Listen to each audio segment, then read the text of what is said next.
ಸ್ನೇಹಿತರೆ, ಮೀಡಿಯಾ ಮಾಸ್ಟರ್ಸ್ಗೆ ಸ್ವಾಗತ ಸುಸ್ವಾಗತ.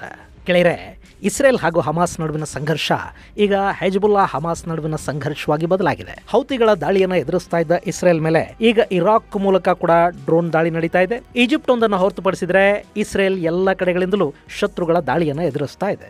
ಈ ಮಧ್ಯೆ ಹಮಾಸ್ ನಾಯಕ ಯಾಹ್ಯಾ ಸಿನ್ವರ್ ಇಸ್ರೇಲಿನ ದಾಳಿಯಲ್ಲಿ ಹತನಾಗಿ ಹೋಗಿದ್ದಾನೆ ಅನ್ನೋ ಸುದ್ದಿಗಳನ್ನ ಗಾಜಾದ ಮಾಧ್ಯಮಗಳು ಹೊರಹಾಕ್ತಾ ಇವೆ. ಆದರೆ ಈ ಸುದ್ದಿಗಳನ್ನ ಇಸ್ರೇಲ್ ಖಚಿತಪಡಿಸ್ತಾ ಇಲ್ಲ. ಈ ಬಗ್ಗೆ ಹಮಾಸ್ ಕೂಡ ಏನನ್ನು ಹೇಳೋದಕ್ಕೆ ಹೋಗ್ತಾ ಇಲ್ಲ. ಹಾಗಾದ್ರೆ ಇಸ್ರೇಲ್ ಸಂಘರ್ಷದ ಹೊಸ ಅಪ್ಡೇಟ್ಸ್ ಏನು? ಯಾಹ್ಯಾ ಸಿನ್ವರ್ ನಿಜಕ್ಕೂ ಹತನಾಗಿ ಹೋಗಿದಾನ? ಹಾಗಾದ್ರೆ ಅದನ್ನು ಇಸ್ರೇಲ್ ಯಾಕೆ ಹೇಳ್ತಾ ಇಲ್ಲ? ಹಮಾಸ್ ಯಾಕೆ ಸುಮ್ಮನಿದೆ? ಈ ಸುದ್ದಿಗಳು ಹರಡ್ತಾ ಇರೋದಾದರೂ ಹೇಗೆ? ಬನ್ನಿ ನೋಡೋಣ.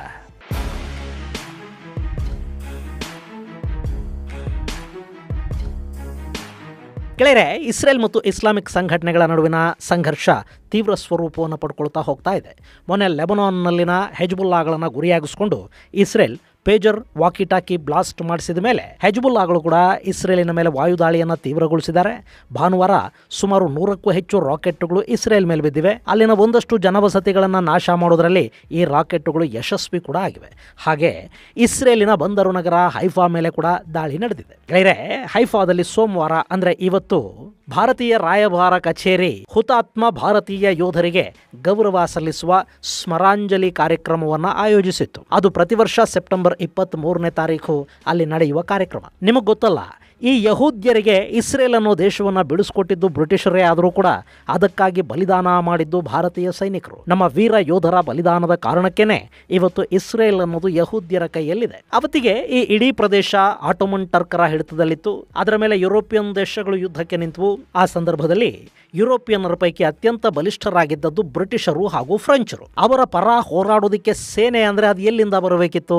ಅವರು ಆಕ್ರಮಿಸಿಕೊಂಡು ಆಳ್ತಾ ಇದ್ದ ವಸಾಹತು ದೇಶಗಳ ಜನರನ್ನೇ ಅವರು ಯುದ್ಧಗಳಿಗೆ ಬಳಕೆ ಮಾಡ್ತಾ ಇದ್ರು. ಅಲ್ಲಿ ಭಾರತದ ದೌರ್ಭಾಗ್ಯ ಹೇಗಿತ್ತು ನೋಡಿ. ಬ್ರಿಟಿಷರಿಗಾಗಿ ಭಾರತೀಯ ಸೈನಿಕರು 2 ವಿಶ್ವ ಯುದ್ಧಗಳಲ್ಲಿ ಬಲಿದಾನ ಮಾಡಿದ್ರು. ಬ್ರಿಟಿಷರನ್ನ 2 ಯುದ್ಧಗಳಲ್ಲಿ ಗೆಲ್ಲಿಸಿದ್ದು ಭಾರತೀಯ ಯೋಧರೇ. ಆದ್ರೆ ಅದೇ ಭಾರತೀಯ ಯೋಧರು ಮಾತೃಭೂಮಿಯ ಸ್ವಾತಂತ್ರ್ಯಕ್ಕಾಗಿ ಬ್ರಿಟಿಷರ ವಿರುದ್ಧ ತಿರುಗಿ ಬೀಳೋದಿಕ್ಕೆ ಹೋಗಲಿಲ್ಲ. ಮೊದಲ ಸ್ವಾತಂತ್ರ್ಯ ಸಂಗ್ರಾಮ ಅಂತ ಕರೆಸಿಕೊಳ್ಳುವ 1857ರ ಬಂಡಾಯದ ನಂತರ ದೊಡ್ಡ ಪ್ರಮಾಣದ ಸೇನಾ ಬಂಡಾಯ, ಸ್ವಾತಂತ್ರ್ಯ ಹೋರಾಟಕ್ಕೆ ಭಾರತೀಯ ಸೇನೆಯ ಮುಂದಾಳುತ್ವ ಇವ್ಯಾವು ಭಾರತದಲ್ಲಿ ನಡೀಲಿಲ್ಲ. 1946ರಲ್ಲಿ ಭಾರತೀಯ ನೌಕಾಪಡೆ ಬ್ರಿಟಿಷರ ವಿರುದ್ಧ ಒಂದು ಬಂಡಾಯವನ್ನು ಸಾರ್ತಾದ್ರು ಅದನ್ನ ಅವತ್ತಿನ ನಮ್ಮ ಕಾಂಗ್ರೆಸ್ ನಾಯಕರೇ ತಣ್ಣಗೆ ಮಾಡಿಬಿಟ್ರು. ಅದು ಬೇರೆಯದ್ದೇ ಕಥೆ, ಮುಂದೆ ಯಾವತ್ತಾದರೂ ನಿಮಗೆ ಅದನ್ನು ಹೇಳ್ತೀನಿ. ಇನ್ನು ಪ್ರಥಮ ವಿಶ್ವ ಯುದ್ಧದ ಸಂದರ್ಭದಲ್ಲಿ ಆಟೋಮನ್ ಟರ್ಕರ ವಿರುದ್ಧ ಯುರೋಪಿಯನ್ ಶಕ್ತಿಗಳು ಯುದ್ಧಕ್ಕೆ ನಿಂತವಲ್ಲ, ಆಗ ಈ ಇಸ್ರೇಲ್ ಪ್ರದೇಶದ ಹೈಫಾ ಬಂದರನ್ನು ವಶಪಡಿಸಿಕೊಳ್ಳೋದಕ್ಕೆ ನಿಯೋಜನೆಗೊಂಡಿದ್ದು ಭಾರತದ ಅಶ್ವಪಡೆ. ಅದರಲ್ಲಿ ನಮ್ಮ ಮೈಸೂರು,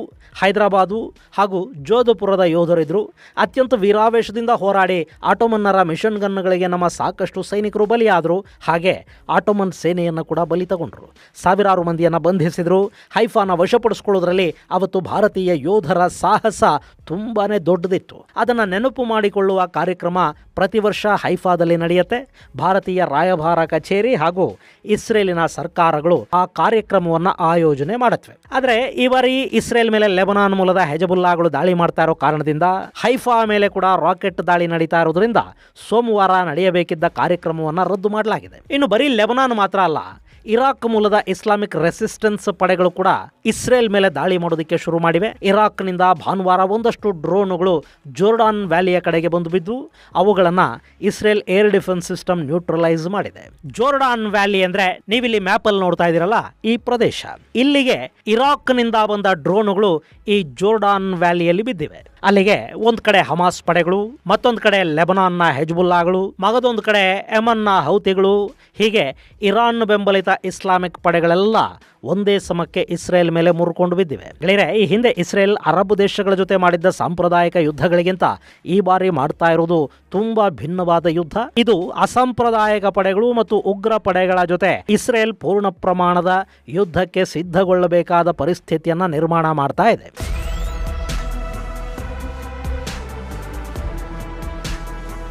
ಇನ್ನು ಮತ್ತೊಂದು ಕಡೆ ಹಮಾಸ್ ನಾಯಕ ಯಾಹ್ಯಾ ಸಿನ್ವರ್ ಸಾವಿನ ಬಗ್ಗೆ ಗಾಜಾದ ಮಾಧ್ಯಮಗಳು ವರದಿ ಮಾಡೋದಕ್ಕೆ ಶುರು ಮಾಡಿವೆ. ಯಾಹ್ಯಾ ಸಿನ್ವರ್ ಹಮಾಸ್ನ ಸರ್ವೋಚ್ಚ ನಾಯಕರ ಪೈಕಿ ಒಬ್ಬ. ಅವನನ್ನ ಇತ್ತೀಚೆಗೆ ಗಾಜಾದ ಪ್ರಧಾನಿಯನ್ನಾಗಿ ಆಯ್ಕೆ ಮಾಡಲಾಗಿತ್ತು. ಇಲ್ಲಿ ಯಾಹ್ಯಾ ಆಯ್ಕೆಯಾದ ನಂತರ ಇಸ್ಮಾಯಿಲ್ ಹನ್ಯಾ ಗಾಜಾದಿಂದ ಹೊರಹೋಗಿ ಕತಾರಲ್ಲಿ ನೆಲೆಗೊಂಡು ಹಮಾಸ್ ಸಂಘಟನೆಯ ರಾಜಕೀಯ ನೇತೃತ್ವವನ್ನು ವಹಿಸಿಕೊಂಡ ಮತ್ತು ಇಸ್ಮಾಯಿಲ್ ಹನ್ಯಾ ಹಮಾಸ್ನ ಅಂತಾರಾಷ್ಟ್ರೀಯ ಮುಖವಾಗಿ ಬೆಳೆದ. ನಾನಾ ದೇಶಗಳ ಜೊತೆ ಹಮಾಸ್ ಸಂಪರ್ಕ ಬೆಳೆಯುವ ಹಾಗೆ ನೋಡಿಕೊಂಡ.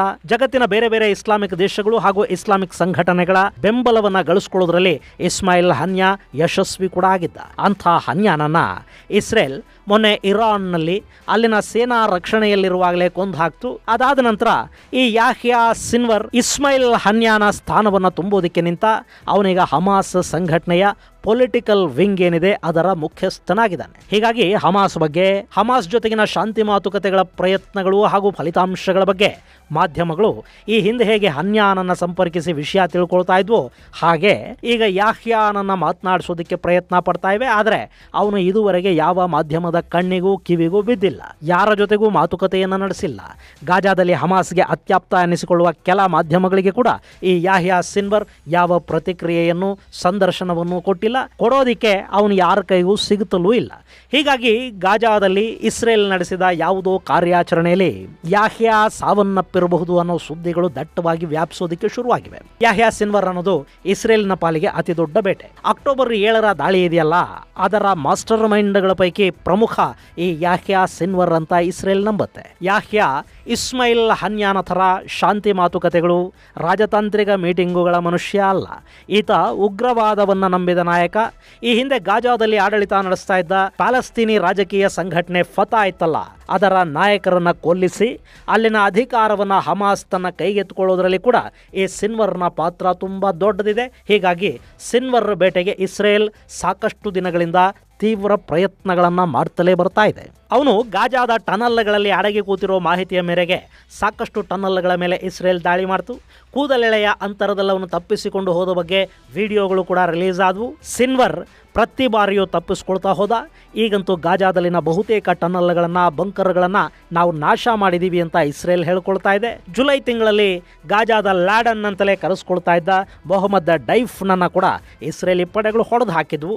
ಆ ಟನಲ್ ಮೇಲಿನ ದಾಳಿಗಳ ಸಂದರ್ಭದಲ್ಲಿ ಈ ಸಿನ್ವರ್ ಕೂಡ ಸಾವಿಗೀಡಾಗಿರುವ ಸಾಧ್ಯತೆಗಳಿವೆ ಅನ್ನೋದು ಗಾಜಾದ ಮಾಧ್ಯಮಗಳು ಹೇಳ್ತಾ ಇರೋ ಮಾತು. ಆದರೆ ಇದನ್ನು ನಂಬೋದಕ್ಕೆ ಸಾಧ್ಯ ಆಗ್ತಾ ಇಲ್ಲ. ಯಾಕೆಂದರೆ ಈ ಸಿನ್ವರ್ ಇಸ್ರೇಲ್ ಪಾಲಿಗೆ ಮೋಸ್ಟ್ ವಾಂಟೆಡ್. ಅವನನ್ನು ಹೊಡೆದು ಹಾಕಿದರೆ ಹಮಾಸ್ ವಿರುದ್ಧದ ಕಾರ್ಯಾಚರಣೆ ಬಹುತೇಕ ಮುಗಿದ ಹಾಗಾಗತ್ತೆ. ಜೊತೆಗೆ ಅದು ಇಸ್ರೇಲಿ ಪ್ರಧಾನಿ ನೆತನ್ಯಾಹು ಅವರ ಜನಪ್ರಿಯತೆಯನ್ನು ಕೂಡ ಹೆಚ್ಚು ಮಾಡುತ್ತೆ. ಮುಂದಿನ ಚುನಾವಣೆಗಳಲ್ಲಿ ಬಹುಮತ ಕೊಡಿಸೋದಕ್ಕೆ ಕೂಡ ಇದು ಸಹಕಾರಿಯಾಗುತ್ತೆ. ಹೀಗಿರುವಾಗ ಸಿನ್ವರ್ ಸಾವಿಗೀಡಾಗಿದ್ರೆ ಅದನ್ನ ಇಸ್ರೇಲ್ ಬಹಿರಂಗಪಡಿಸದೇ ಇರ್ತಾ ಇತ್ತಾ? ಇಲ್ಲಿ ಹಮಾಸ್ ಈ ವಿಷಯವನ್ನು ಬಹಿರಂಗಪಡಿಸದೇ ಇರೋದಕ್ಕೆ ಕಾರಣಗಳಿವೆ. ಒಂದ್ ವೇಳೆ ಸಿನ್ವರ್ ಕೂಡ ಸಾವಿಗೀಡಾದ ಅಂದ್ರೆ ಹಮಾಸ್ ಪಡೆಗಳ ಉತ್ಸಾಹ ಕಡಿಮೆಯಾಗಿ ಅವರು ಕಾದಾಟದಿಂದ ಹಿಂದೆ ಸರಿಬಹುದು, ನಾಯಕನಿಲ್ಲದ ಭಾವ ಅವರನ್ನು ಕಾಡಬಹುದು. ಹೀಗಾಗಿ ಹಮಾಸ್ ನಾಯಕರು ಈ ವಿಷಯವನ್ನು ಬಹಿರಂಗಪಡಿಸದೇ ಇರಬಹುದು. ಆದರೆ ಇಸ್ರೇಲಿಗೆ ಇದು ದೊಡ್ಡ ಗೆಲುವು ಅನ್ನಿಸ್ಕೊಳ್ಳುತ್ತಾದರೂ ಯಾಕೆ ಅವರು ಇದನ್ನು ಹೊರಗೆ ಹೇಳಿಲ್ಲ? ಇಸ್ರೇಲಿ ಬೇಹುಗಾರಿಕಾ ಏಜೆನ್ಸಿ ಶನ್ಬಿಟ್ ಈ ವರದಿಗಳನ್ನು ನಿರಾಕರಿಸ್ತಾ ಇರೋದು ಯಾಕೆ? ಇದಕ್ಕೆ ಎರಡು ಕಾರಣಗಳಿರುವ ಸಾಧ್ಯತೆಗಳಿವೆ. ಒಂದು, ಯಾಹ್ಯಾ ಸಾವಿಗೀಡಾದ ಅಂದರೆ ಇಸ್ರೇಲ್ ಗಾಜಾದ ಮೇಲಿನ ತನ್ನ ದಾಳಿಯನ್ನು ನಿಲ್ಲಿಸಬೇಕಾಗತ್ತೆ. ಅದು ಸದ್ಯಕ್ಕೆ ಇಸ್ರೇಲ್ಗೆ ಇಷ್ಟ ಇಲ್ಲ. ಅಲ್ಲಿನ ಎಲ್ಲ ಒತ್ತೆಯಾಳುಗಳ ಬಿಡುಗಡೆ ಆಗಬೇಕು ಅಥವಾ ಗಾಜಾ ಸಂಪೂರ್ಣವಾಗಿ ನಾಶ ಆಗಬೇಕು. ಅಲ್ಲಿವರೆಗೆ ಇಸ್ರೇಲ್ ಈ ದಾಳಿಯನ್ನು ನಿಲ್ಲಿಸೋದಿಲ್ಲ. ಹಾಗೆ ಎಲ್ಲಿವರೆಗೆ ಇಸ್ರೇಲ್ ದಾಳಿಯನ್ನು ನಿಲ್ಲಿಸೋದಿಲ್ವೋ ಅಲ್ಲಿವರೆಗೆ ಅಲ್ಲಿ ಚುನಾವಣೆಗಳಾಗೋದಿಲ್ಲ. ನೆತನ್ಯಾಹು ಅವರ ಅಧಿಕಾರಕ್ಕೆ ಕೂಡ ಯಾವ ಆತಂಕವೂ ಇರೋದಿಲ್ಲ. ಹೀಗಾಗಿನೇ ಅವನ ಸಾವನ್ನ ಇಸ್ರೇಲ್ ಖಚಿತಪಡಿಸ್ತಾ ಇಲ್ಲ ಅಂತ ಕೆಲ ಮೂಲಗಳು ಹೇಳ್ತಾ ಇವೆ. ಇನ್ನು ಶಿನ್ಬೆಟ್ ಈ ಸುದ್ದಿಗಳನ್ನು ನಿರಾಕರಿಸ್ತಾ ಇದೆ. ಹಾಗೆ ಈ ಸಿನ್ವರ್ ಉಗ್ರ ಮನಸ್ಥಿತಿಯ ನಾಯಕ. ಈತ ಮಾಧ್ಯಮಗಳಿಗೆ ಮಾತಾಡ್ತಾ ಸಭೆ ಸಮಾರಂಭಗಳನ್ನ, ಭೇಟಿ ಚರ್ಚೆಗಳನ್ನ ಮಾಡೋ ಕಡೆಗೆ ಹೆಚ್ಚು ಆಸಕ್ತಿಯನ್ನ ತೋರಿದವನಲ್ಲ. ಇನ್ನು ಇಸ್ರೇಲ್ ಗಾಜಾದ ಎಲ್ಲ ಸಂಪರ್ಕ ಮಾರ್ಗಗಳನ್ನು ಈಗಾಗಲೇ ಬಂದ್ ಮಾಡಿದೆ. ಸಿನ್ವರ್ಗಾಗಿ ಹುಡುಕಾಟ ಕೂಡ ತೀವ್ರವಾಗಿ ನಡೀತಾ ಇದೆ. ಅವರು ಹೆಜ್ಬುಲ್ಲಾ ಕಮಾಂಡರ್ಗಳನ್ನ ಹೊಡಿತಾ ಇರೋ ರೀತಿ, ಇಸ್ಮಾಯಿಲ್ ಹನ್ಯಾನನ್ನ ಇರಾನ್ನಲ್ಲಿ ಕೊಂದು ಹಾಕಿದ ಸ್ಟೈಲ್ ಅನ್ನ ಈ ಸಿನ್ವರ್ ಕೂಡ ನೋಡಿದಾನೆ. ಇಲ್ಲಿ ಅವನು ಕೂಡ ಮುಗಿದು ಹೋದ್ರೆ ಈ ಹೋರಾಟ ತಾತ್ಕಾಲಿಕವಾಗಿ ಮುಗಿದೇ ಹೋಗುತ್ತೆ. ಆ ಕಾರಣಕ್ಕೆ ಅವನು ಯಾರ ಸಂಪರ್ಕಕ್ಕೂ ಸಿಗದೆ ಟನಲ್ನಲ್ಲಿ ಅಡಗಿ ಕೂತು ಇಸ್ರೇಲಿ ಪಡೆಗಳಿಂದ ತನ್ನನ್ನು ತಾನು ಕಾಪಾಡಿಕೊಳ್ಳುವ ಪ್ರಯತ್ನದಲ್ಲಿರುವ ಸಾಧ್ಯತೆಗಳಿವೆ ಅಂತ ಕೂಡ ಕೆಲವರು ಹೇಳ್ತಾ ಇದ್ದಾರೆ. ಸಿನ್ವರ್ ಬದುಕಿದಾನಾ ಇಲ್ವಾ ಅನ್ನೋದು ಗೊತ್ತಾಗೋದಕ್ಕೆ ಕೂಡ ಇನ್ನಷ್ಟು ದಿನಗಳು ಕಾಯಬೇಕಾಗಬಹುದು.